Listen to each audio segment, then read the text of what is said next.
नमस्कार। दस्तक एक खबर में आप सभी दर्शकों का स्वागत है और आज हम एक बहुत महत्वपूर्ण मुद्दा लेकर आपके साथ उपस्थित हैं, नेशनल एजुकेशन पॉलिसी 2020। और हमारे साथ चर्चा के लिए मौजूद है दिल्ली यूनिवर्सिटी में assistant professor doctor Sangeeta Mohan. Sangeeta Mohan ji, 2020 में जिस तरीके से नेशनल एजुकेशन पॉलिसी को लागू किया गया, उसके बाद एक कहावत है कि सिर मुड़ाते ओले पड़े, कोविड का काल आ गया। क्या परेशानी हुई और किस तरह से आप लोग को जूझना पड़ा उसको सही तरीके से लागू करने में?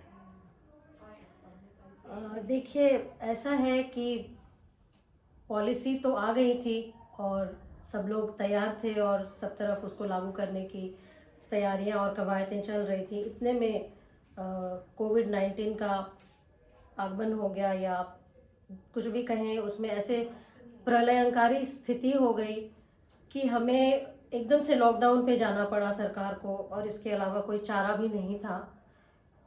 तो सबने गूगल क्लासरूम वगैरह पे क्लासेस ली, ऑनलाइन क्लासेस ली बच्चों की। पहले हम सुना करते थे कि विदेशों में बच्चों की क्लासेस मिस हो जाती हैं तो वो ऑनलाइन क्लास अटेंड कर लेते हैं, मेट्रो में होते हैं तो ऑनलाइन कर लेते हैं, उनका कुछ भी नहीं मिस होता। तो हमें लगता था कि वाह, ये कैसे कंडक्ट करते हैं वो लोग। बट अब हमने जब देखा कि ऑनलाइन क्लासेस के साथ ही जिंदगी आगे बढ़ रही है, और एक बैच तो कोविड बैच के नाम से ही निकल गया जो ऑनलाइन ही एडमिशन में आया और ऑनलाइन ही पास आउट हो रहा है। तो उस बैच ने तो देखा ही नहीं क्लासरूम और कॉलेज। कोविड काल एक तरीके से अब समापन की तरफ है। दुनिया उम्मीद कर रही है कि शायद थर्ड वेव के समापन के साथ कोविड ओमिक्रॉन का समापन हो जाएगा और अब तमाम यूनिवर्सिटीज खुल गई हैं, क्लासेस भी शुरू हो गए हैं जी। क्या डिफरेंसेस दिख रहे हैं जब बच्चे ऑनलाइन पढ़ते थे और अब जब एक्चुअल में क्लासेस हो रही हैं?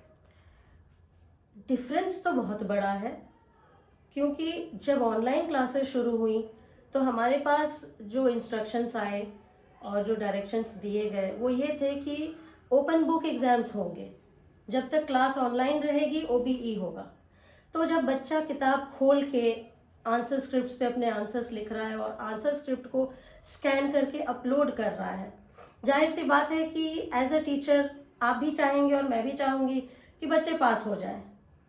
इसमें बच्चे खुद एक्सेप्ट करते हैं कि उनका नुकसान रहा, उनका कोई फ़ायदा नहीं हुआ। किताब खोल के लिख लेना, उन्हें आंसर्स को बहुत अच्छे से आर्टिकुलेट करना नहीं आया। हालांकि ऑनलाइन क्लासेस में हम पढ़ाते थे, बट जितना इफ़िशिएंटली पढ़ाई ऑफलाइन हो सकती है, क्लासरूम सिचुएशन में हो सकती है, उतना ऑनलाइन नहीं होता।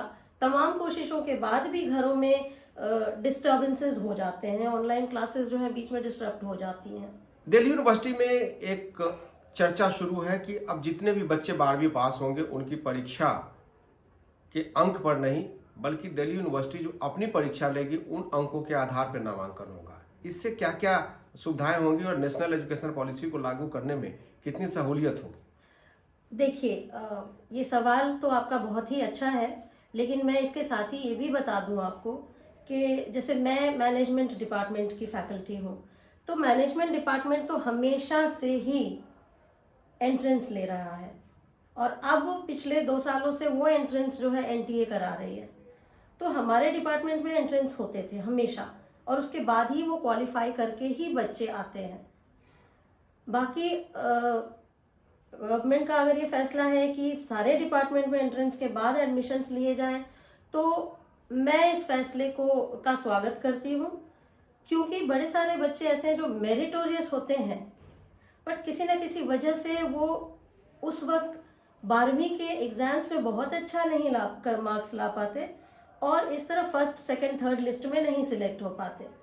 तो अब क्या होगा कि अब अगर वो एंट्रेंस देंगे तो बिल्कुल ऑब्जेक्टिव तरीके से उनका जो है असेसमेंट किया जा सकेगा। नेशनल एजुकेशन पॉलिसी को लागू करने के लिए सरकार ने जितनी योजनाएं बनाई थी उस पर काम तो चला, लेकिन कोविड ने विराम लगा दिया था। अब यूनिवर्सिटीज़ में क्लासेस शुरू हो गई हैं और अब 10वीं और 12वीं की परीक्षा भी फिर से कराए जाने की बात की जा रही है। सस्टेनेबल डेवलपमेंट ग्रोथ 2030 को टारगेट में रख के एनईपी को लागू किया जा रहा है और ये एक अच्छी प्रक्रिया है, और अच्छी प्रक्रिया के साथ साथ सरकार की सोच अच्छी है, बशर्ते कि इसको पूरी तरीके से लागू कर दिया जाए। इस कार्यक्रम में इतना ही, फिर मिलेंगे किसी नए टॉपिक पे नए मेहमान के साथ। नमस्कार।